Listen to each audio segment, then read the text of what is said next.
Hozirgi kunda juda ko'pchilik muammolariga yechimni psixolog ekspertlardan qidirishadi-yu, lekin o'zlari istagan natijaga erisha olishmaydi.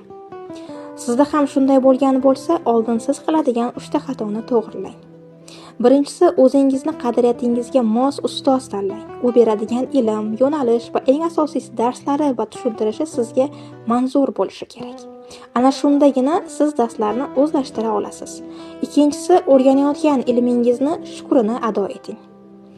Ya'ni shunchaki eshitibgina qolmasdan unga amal ham qiling. Shunda bu ilmlar siz uchun manfaatli bo'ladi inshaalloh. Va eng asosiysi esa odzivlar. Birov natijasiga qarab, men ham shu kursda o'qisam, menda ham natija bo'ladi degan niyatda kursga qo'shilmang.